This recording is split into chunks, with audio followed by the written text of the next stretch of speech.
Farm for Profit Podcast. Take a listen, have a blast. Farm for Profit Podcast. Learn about farming while having a laugh. Farm for Profit Podcast. Hey, listeners, welcome back to the Farm for Profit Podcast. This is Tanner. This is David. And we're not together right now, are we? We aren't. David, virtually. Yeah, I basically feel like I'm virtually. I mean, I'm in the studio. I mean, it's just kind of been a wild ride. We just got back from Commodity Classic, and not only did our equipment struggle to make it through the snowstorms, but also our luggage. It did. It showed up at my house last night, though, so I think I have your suitcase at my house. You've got all the suitcases? I got all of them but Rachel's. Rachel's flew to her, so yeah. Hey, there we go. Well, it's a good thing that we don't have to worry about logistics on a regular basis, at least not that of shipping our equipment. So can't wait to get that home here nice and safe. But it was great to see everybody out there at Commodity Classic, National Farm Machinery Show, NACADE. Oh, my gosh. UG, what else would you do? Iowa Ag Expo. I feel like, Dave, we've been everywhere. FarmCon. Where'd you go in Minnesota again? I'm trying to think. Sweetwater.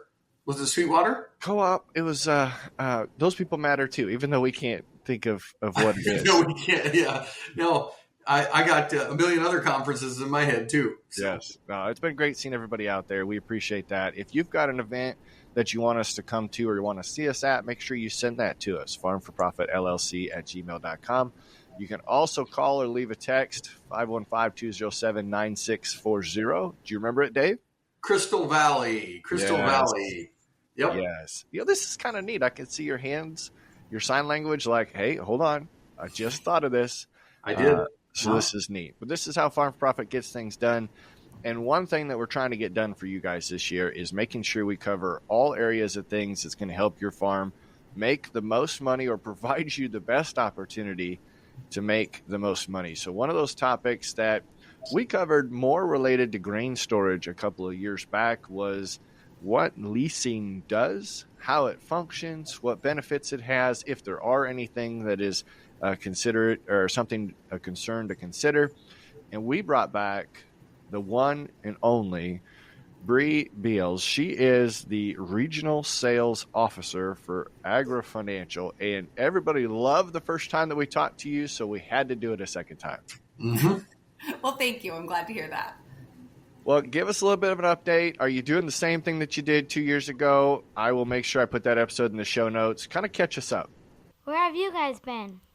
We just got back from the Custom Harvesters event where operators from across the country couldn't stop talking about Steinbauer performance modules. Yeah, they're seeing up to 25% more power, better fuel efficiency, all with smarter injector duration and not altering the rail pressure for safe and reliable performance. If you're looking to maximize your machine's potential, go to steinbauer.us and tell them Farm for Profit sent you to get yours today. Still doing the same thing. Still doing leases and lines of credit and real estate loans. Pretty much if it has to do with farming or ranching, we're financing it. So, still keeping up. I'm guessing that had to slow down, though. Interest rates, foreign trade, all these buzzwords. Mercy. Yes. Yeah. So the interest rates did cause a little bit of a speed bump, but not as much as you would think. I think some guys are used to the rate environment that we had, many, many years ago where we were in the teens. And so 7s and 8s and even low 9s really didn't cause a ton of heartache. But you did have the younger guys were very shocked by it because they'd lived in a rate environment of 3s and 4s. And we were most definitely spoiled by that. But we're adjusting and things have definitely picked back up again and we're kind of full steam ahead. So, and rates are coming back down. So that's a plus. In this conversation right now is super important because we know through conversations at these trade shows that there's a few producers that are struggling to have the appropriate communication with their bankers, their financiers. They're also struggling maybe to fully understand the perspective. So we're here to present a lot of different options, a lot of different things for our listeners to consider because it's important to make sure that the financial base is in order before we go out and try to grow the best crops that we possibly can. Right. Yes. Yeah. So kind of one of those situations where it takes money to make money. So it really does. Dave's said that a couple of times. Dave also says when the farm's available, buy it. So we need to make sure that we have money there to do that. Yeah. So I want to understand a little bit more about AgriFinancial. Is this a traditional financing entity? Is this a leasing entity? Is it all of the above? What's it look like? Yeah, so it's really all of the above. So we'll do traditional financing, your regular real estate loans out to 30 years or even shorter if somebody wants a shorter term. And then we do the leasing side of things on all rolling equipment, implements, irrigation pivots, obviously grain bins and grain handling equipment, which is kind of where I specialize. Buildings, pretty much anything that you can think of, cattle chutes. Solar panels are fairly new, but we're leasing those as well. Basically anything that's not dirt itself, we can lease. If it's used for farming and ranching, we can lease it. We're even doing like some fodder systems now. And we have a partner with Farm Box Foods where we're doing some hydroponic farming operations that are kind of self-contained. We're leasing those pieces of equipment. So pretty much anything that you can think of, we can find a lease scenario for that would work. And then beyond that, we do our lines of credit. We have one that's tied to ground itself, and then one that's also tied to crop insurance. So lots of different options. We try to have something that fits everybody's need, so that we can really tailor their lending option to what their actual production needs. So, Bre, let's talk leasing for a second, because I think most people in my world traditionally just buy. What are the key differences between purchasing the asset or leasing it? I mean, what's the pros and cons? Right, yeah. So the biggest plus to leasing is that using a true tax lease option allows for a full payment deduction on the producer's taxes. So in this instance, they're writing off their principal and their interest, where if they were to do a loan, like a traditional loan scenario, maybe with FSA or with their local bank, that option would be an interest-only deduction. So the plus side to using a lease is that we're speeding up depreciation for the producer. They're making their investment back that much faster.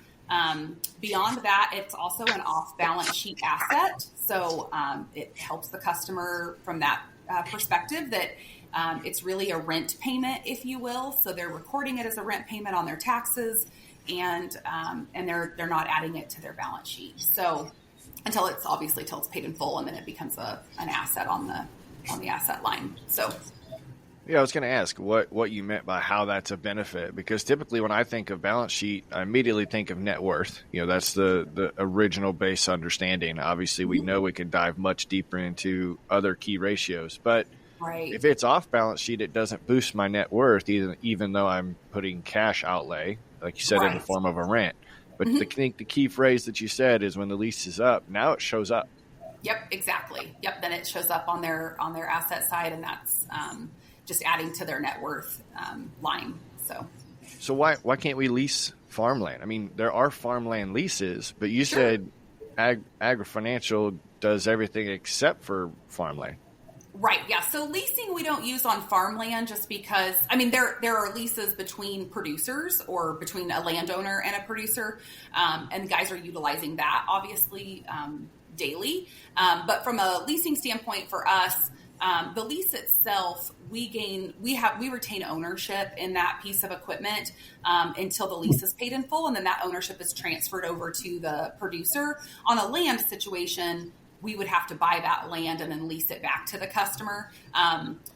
It's a little stickier when you get mortgages involved and things like that. So the plus side to leasing beyond the tax deduction side of things and the balance sheet side is that we don't take a mortgage on the property. So we're only taking that piece of equipment as collateral. So if we're putting a grain bin system on someone's land, that's currently free and clear, that land is going to remain free and clear. We're just going to take the equipment that we're financing as collateral. So somebody that's in a situation where they've got everything maybe wrapped up with the local bank, but they need to put up a building or a grain bin system, we can do that without placing a mortgage on the property. and allow them to do so at 100% financing. So Tanner, when I thought leasing, I was thinking, like I'm thinking of leasing a combine. I was just thinking the maintenance is covered in that lease agreement. I'm thinking the storage is covered in that lease agreement. I give it back to them at the end of the year. Then I don't have to have the storage building, and I don't have to necessarily be the mechanic or have the mechanic hired as well. Those are maybe hidden benefits of leasing that I was thinking about. Well, I don't know if most standard leases include what you're describing, because Bre, most equipment leases are multi-year, correct? Right. Yeah. And we can do a 5-year lease term on equipment, rolling equipment and implements. And if the customer wants to turn that equipment back in at the end of the lease term and purchase something new, they're able to do that. Buildings and grain bins are obviously a little bit different. That's set up in a lease to own scenario. We want them to keep that asset at the end of the lease term versus giving it back to us and purchasing something else, obviously because it is a fixture, it's attached to their property. But equipment wise, yeah, those guys are leasing equipment and then turning it back into us and purchasing something else, which in the long run saves them money for, the repair costs, and then also time of, having equipment down. If it's harvest time and your combine's down, Bre, what is your most common lease? Most common for me, buildings, and then right behind buildings is grain bins. Buildings. Wow. Yeah. I wouldn't have thought that. Mm-hmm. Yeah, we do a ton of buildings. I would say on average, I probably get applications for 20 or 25 of them a month. So I'm getting at least, one application a day on a building. Beyond that, we're getting multiples for bins and irrigation pivots. Irrigation has really picked up recently. I think the most recent droughts have been driving that. Guys are starting to think a little bit more about putting some money into pivots and then drawing that water out. And, it's an added cost, but then it boosts yields at harvest, and they're able to recoup that money. So the ROI on pivots is there, just like it is in grain bins. And so guys are really starting to take advantage of that. What about drain tile? So we do some drain tile. I don't have a lot of that around here in Kansas. And I do cover kind of Minnesota down through Oklahoma out to the Idaho border. So I cover the vast majority of the middle of the United States, but it is doable. I just don't see a ton of it around here. Now, is it a myth or fact that typically lease payments are lower payments? Maybe a more affordable way to get into a piece of equipment? I know we're at a crossroads right now with a lot of producers we're running older stuff than we would like to. Right. And some of that might be, added up on the repair bill side of things. But is that true? Is it a more affordable way to get into something new? It is, yes. So leases are set up with a residual buyout at the end, the true tax leases.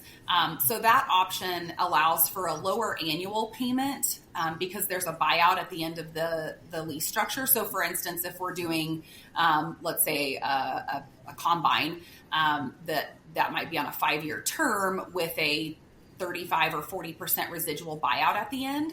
So that allows the producer to have a lesser annual payment and then have that buyout payment at the end.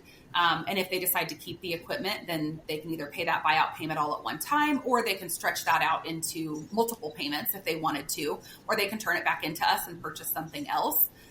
And then, obviously that mitigates the amount of downtime or repairs they may need to make. So what about if I get 2 years into a lease, maybe it's a 5-year plan or something along those lines, and it's time for me to upgrade to something bigger, or I don't like what I have? Yeah. Can we do something in the middle of a term? Sure can. Yeah. So leases do have the option to pay off early without a prepayment penalty. So you can definitely, turn that in early and swap that out for something else if you need to. So I feel like, Bre, all you've told us are the good things about leasing. And I know that it can't be good all the time, right? Are there any downsides to this?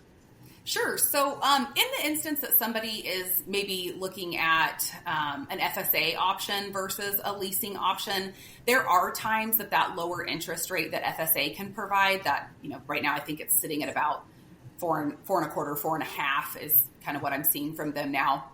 There are certain instances where that lower interest rate does outweigh the benefit of leasing. We actually do run what we call a lease versus buy calculation. So in the event that a customer is looking at leasing some let's say it's a grain bin system that's been fairly popular here lately as far as FSA goes. So we can actually look at the numbers for FSA and then also the leasing numbers, and the calculator will kind of spit out what the advantage is there, whether the FSA option saves them more money and interest versus writing off the full payment deduction with us on the leasing side.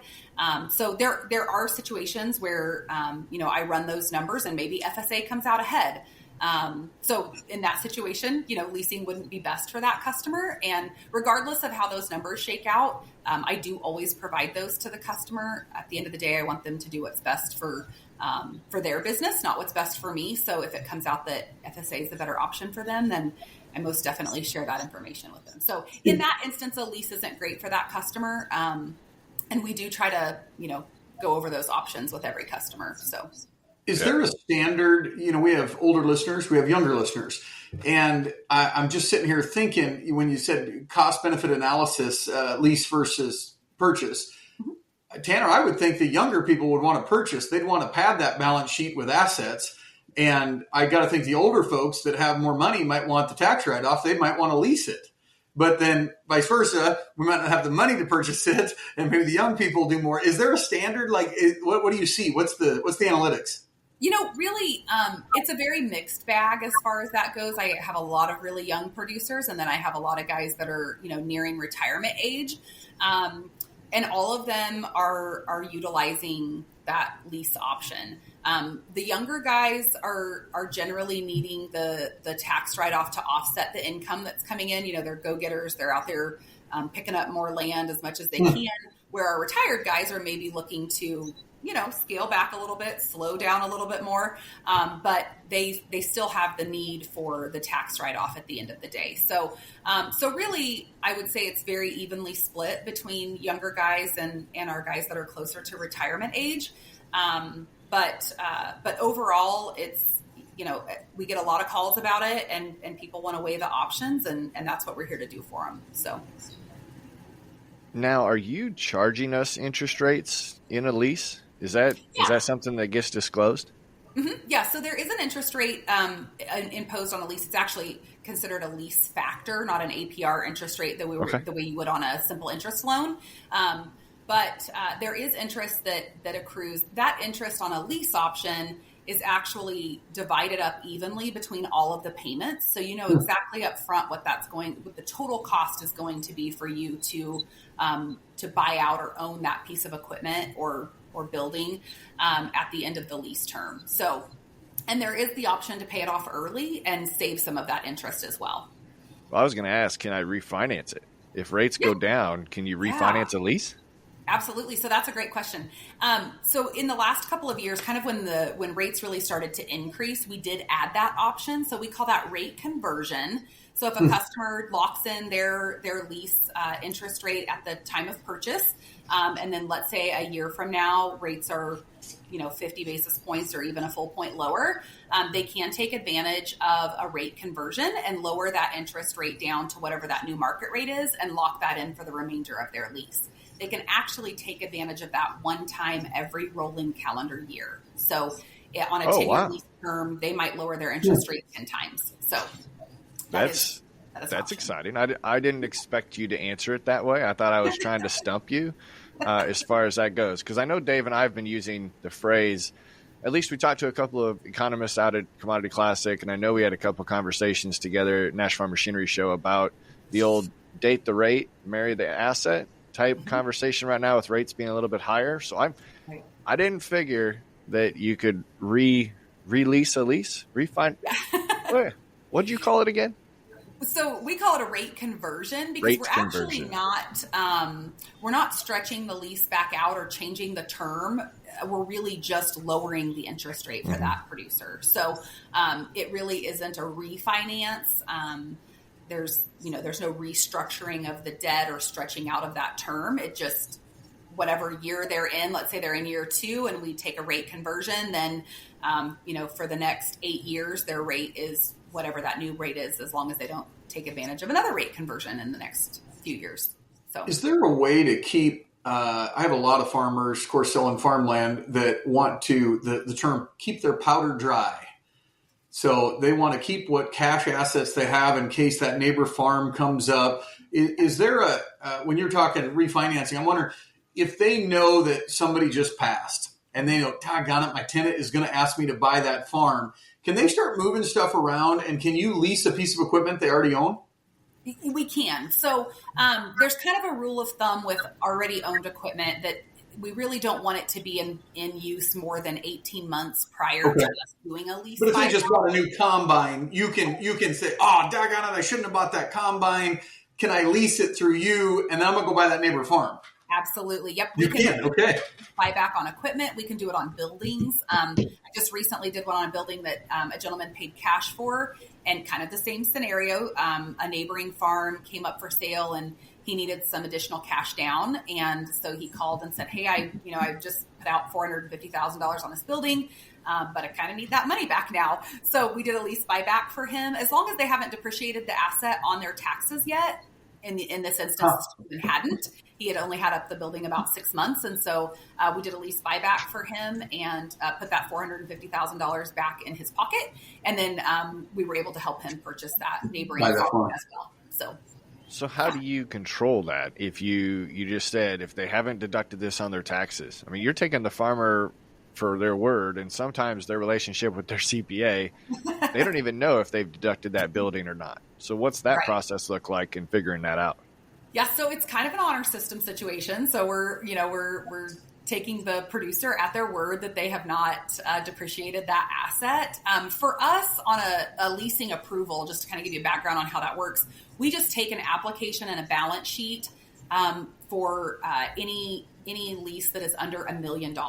So we're not collecting taxes for the most part unless we're over $1 million project. So in that instance where somebody's maybe borrowing $400,000 or $500,000 on a lease buyback, we're taking them at their word that they haven't depreciated that asset on their taxes. So are these transferable at all? If I'm dad and Tanner's son and I get sick and I think I'm going to die, can I transfer the debt to a family member? That's a scary thought. Yes. So leases cannot be transferred or assumed. So we can't transfer it over to that person by just like filling out a simple, addendum form or something like that. But in that instance where, there is maybe a death in the family or something like that, we can work to refinance that asset under the sun. So it's not transferable in the way of just like setting up some type of an addendum that's transferring ownership, but we can work with that producer to move that asset over. Is there a death clause in there? Like if I die, I don't have to pay the rest of the payment? Not that I want to transfer it the other way. I'm going to transfer it to my dad. And then if he's going to pass, we'll avoid capital gains or something. There's got to be goodie in here somewhere. Yeah, that's a good question. And to be honest with you, I've been doing this a really long time, and that's the first time someone has asked me that. Yeah, we're going to transfer the debt to my dying sibling. Right. Yeah, that's. I'll look into that for you. You said under $1 million, you don't need tax returns. Correct. How much can I lease? Do you have a cap?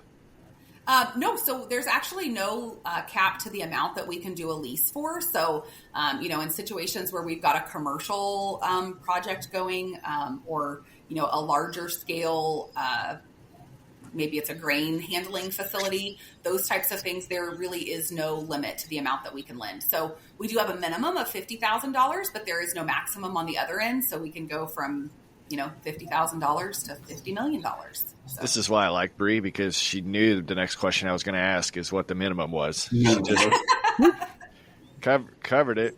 We've got a producer in our area that almost religiously preaches leasing. It's his belief in his operation, and a couple of the reasons that he brings up is what we talked about, the fact that he can deduct the entire payment on his tax return every single year. He can stay in newer equipment, which in his mind means less maintenance potentially, and it allows him to attract and keep the help that he needs to run his farm. Right. But the one thing that he really likes is he knows his equipment costs per acre. Mm-hmm. Like he leases everything down to the service trucks and the field trailers. Everything that he can lease, he leases.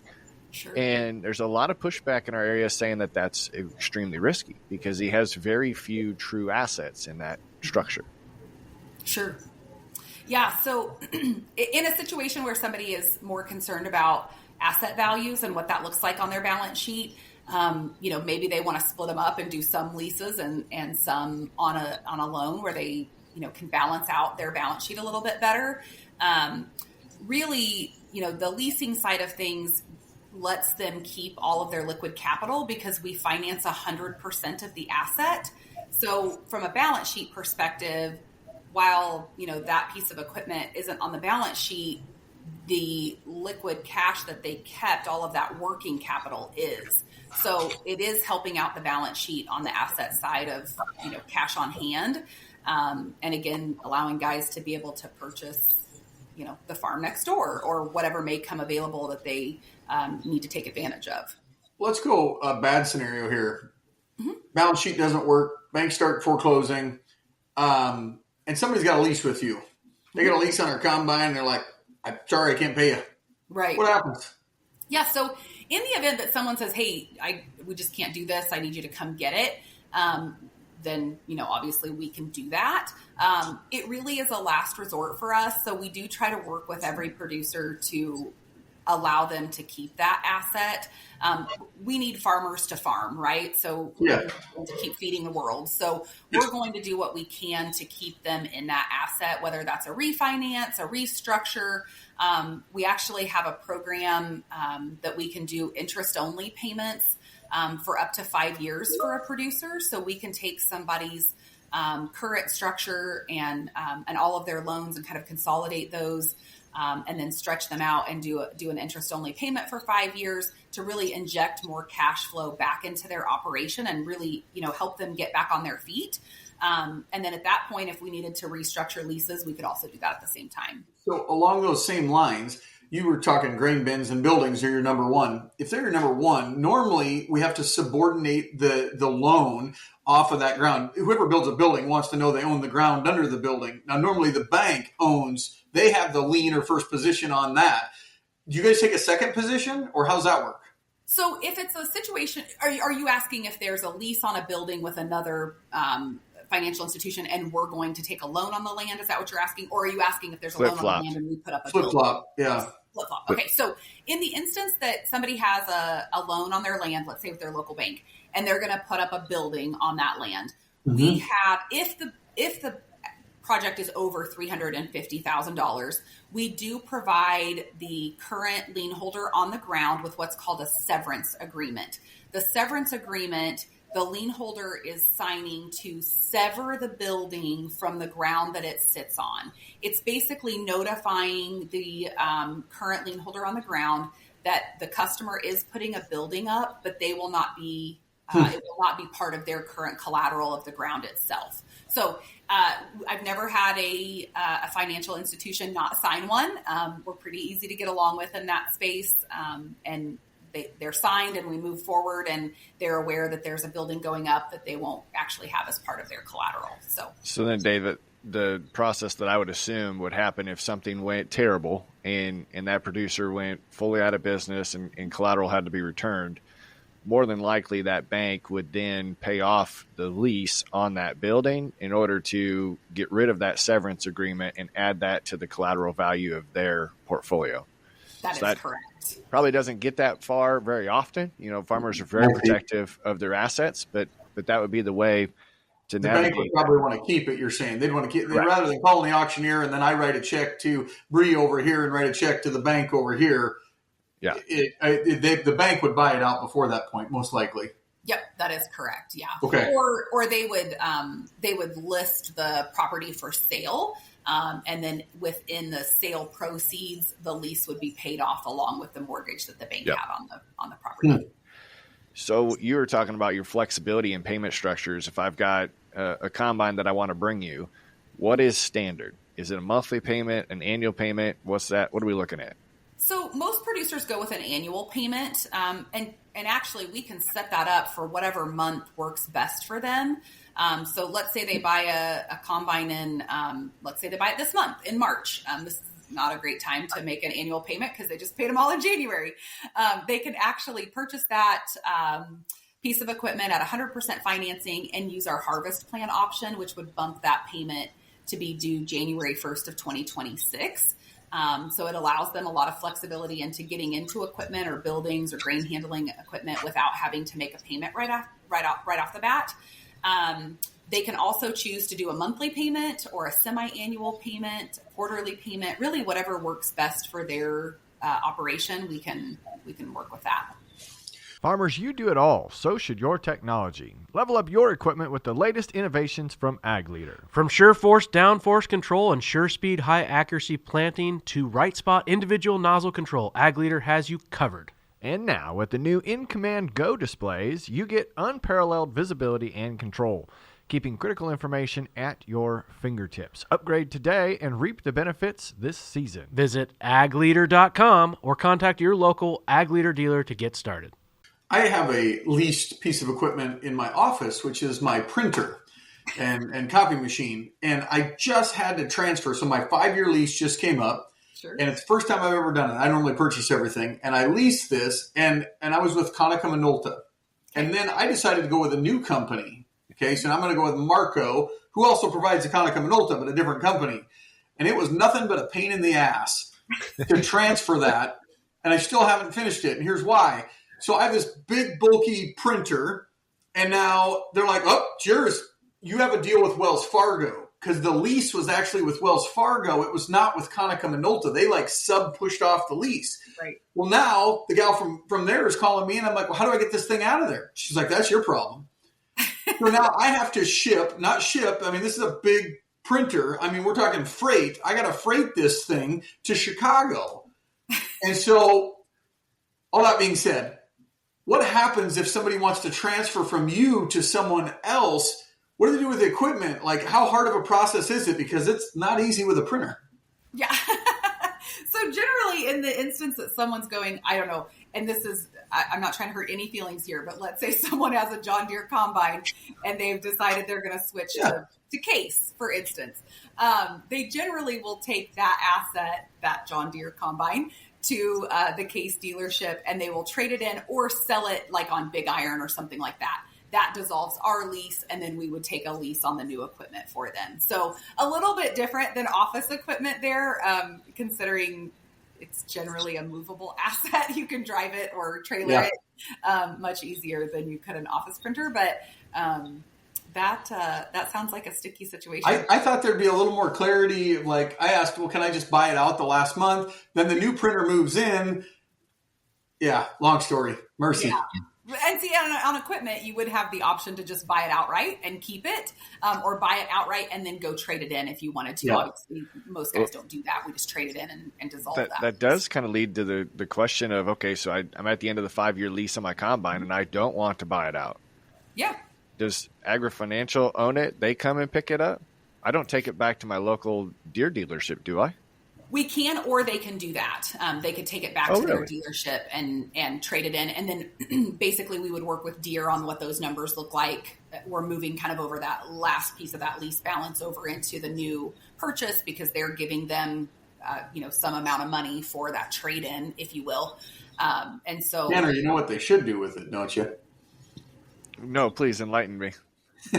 Well, a guy that owns an auction company, they should just partner with a guy that owns an auction company and handle all that asset for them. Right. Yeah.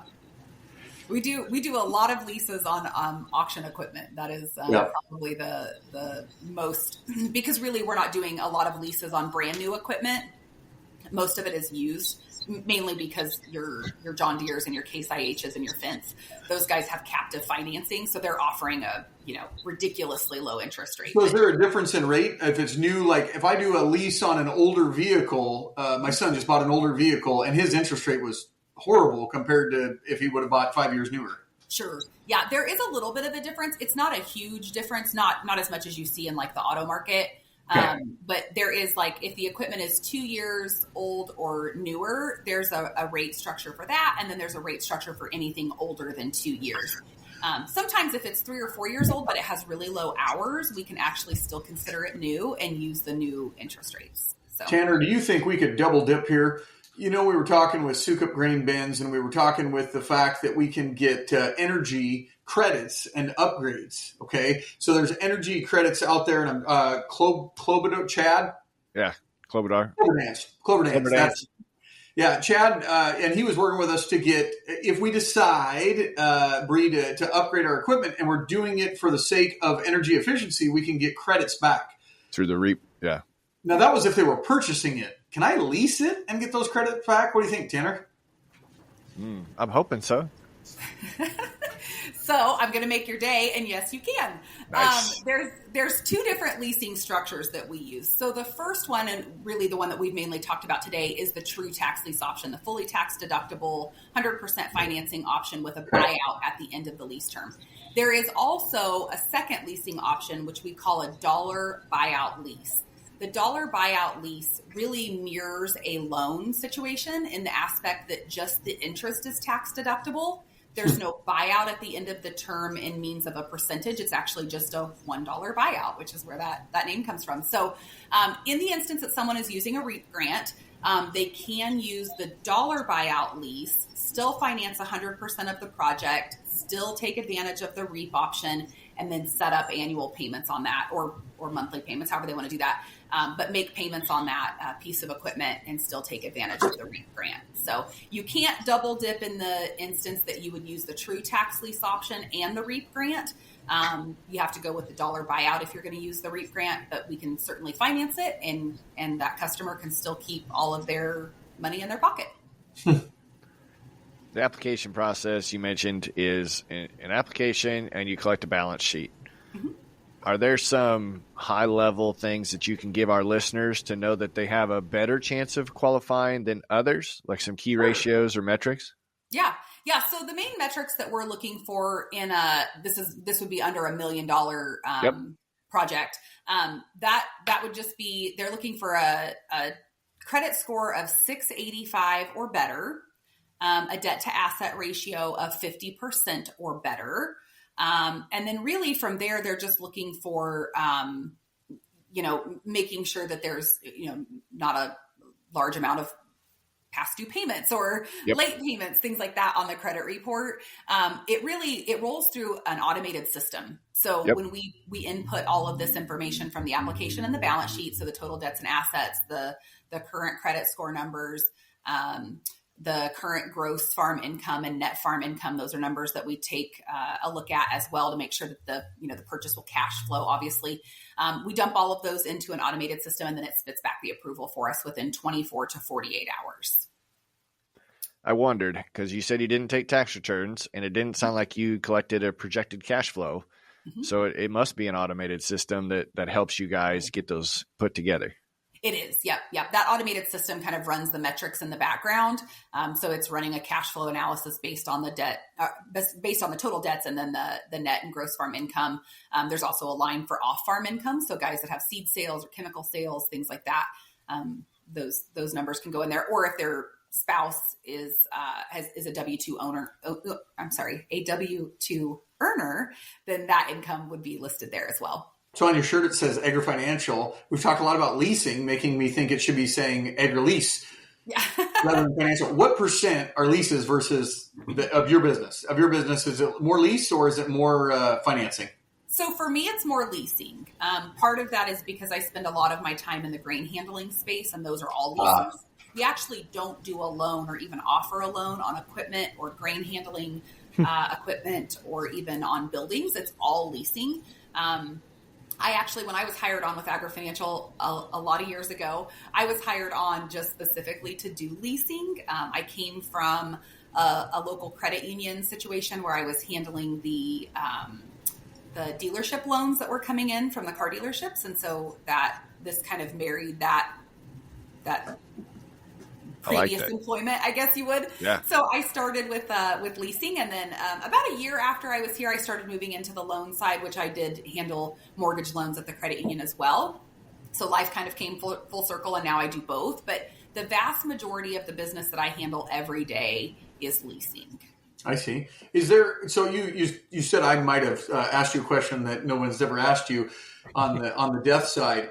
What are the main misconceptions that every one of our listeners is asking in their head right now? So most people who hear the word lease go back to the leases of the 80s, which were kind of a 4-letter word, if you will. Back then, the buyout situation was not stated up front. So you didn't know, with us, you know exactly what that buyout is going to be because it's a percentage of the total amount that you borrowed up front. So if you do a 10-year lease term on a building and you borrow $100,000, your buyout at the end is 15% of that $100,000. So you know at the end of year 10, my buyout to own my building is $15,000. Way back when leases were, kind of first getting going, they would use like an estimated value of the asset as the buyout at the end. And so, in an environment where, the values are up, the customer could end up paying a lot more for that asset at the end of the buyout versus now where we've got a stated percentage and you know exactly what that buyout's going to be, whether it's a piece of grain handling equipment, a building, or rolling equipment, implements, whatever it is, that percentage is set up front and you know exactly what that's going to be when you sign your lease documents. So no surprises at the end of the lease term. Yeah, that's probably come a long ways, and the process has learned a lot of lessons along the way. I feel like we've covered leases pretty well throughout this, but you mentioned early on in this episode about the line of credit options. Sure. I know I want to meet the listeners where they are, and some of those that might be a very interesting thing to cover here in the last couple of minutes that we have. Sure. Explain the process if someone's interested in getting a line of credit through AgriFinancial. Yeah. So the main line of credit that we offer is actually a 10-year revolver. Very different from what you have on a local banking option where you're re-upping your line of credit at the end of every year. Our 10-year revolver allows the customer to make interest-only payments twice a year. It's a January 1 and a July 1 payment structure. So maybe July obviously isn't a great time for a grain farmer to make an annual payment, so they could just make an interest-only payment on their line of credit, and then in January pay down, on the principal itself. But it doesn't renew every year. So it actually stays out there for 5 years. We collect a new balance sheet at 5 years. And if they want to renew for another 5 years, then we approve that balance sheet and they renew for another 5 years. And it's think of it like a credit card, if you will. It can stay out there for that entire 10 years and you make your payments semi-annually and we can kind of structure it for whatever works for them. That option is available on a scorecard, which is what we call the leasing approval process, where we're just taking the application and the balance sheet. We do have some options on the line of credit side and even on real estate purchases where we're running just an application only and the balance sheet is built into the application. The customer fills it out. We send it in. We get that approval back in 24 to 48 hours. In the instance that we need an appraisal, we grab that, order some title work, and we're ready to close. So that is very different. Well, how do you manage evergreen balances? Because I know that was some issues when I was in banking of you'd monitor these lines of credit on an annual basis because you didn't want somebody just to borrow it and leave it there. Right. Yeah. There are some instances where somebody borrows it and maybe they're anticipating like a neighboring farm coming for sale that they want to be able to purchase and they want to just be able to write a check real quick. In those instances that somebody just has one sitting out there, we generally know ahead of time that's what they're planning for it because that's what they told us. But if it's just sitting out there and they're not using it, we do stay in pretty close contact with those customers so we can call and say, hey, do you still need it? Do you want to use it? Do you not? And if they don't want to use it, we can certainly dissolve it and they don't have to leave it sitting out there. But most of the time our guys are using them for inputs. So they're not just sitting out there. It's a very one-off situation where somebody wants to leave it out there to maybe purchase up some additional ground that's coming for sale. But I feel like 10-year running line of credit is what it sounded like to me. Correct. Yep. That could be very intriguing for our listeners. Dave, I feel like I've exhausted questions that I've got. I tried to put some of those that our listeners had emailed us, some that we had talked about ahead of time. Do you feel like we missed anything, Bre?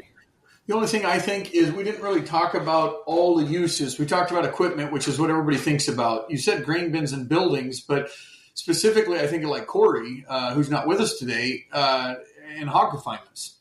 So we normally have an integrator, and then we are the owner of the building. Well, if we're not the owner, air quotes, and we lease it, can we do hog confinements? Can we do cattle confinements? A lot of our listeners are trying to leverage other ways to make money on the farm because they're probably their dad or their grandpa still owns the farm and they do most of the row crop stuff. So a lot of our, everywhere from 20 to 50-year-olds are trying to find a side income or a side hustle. And I'm trying to figure out how to leverage this for the side hustle.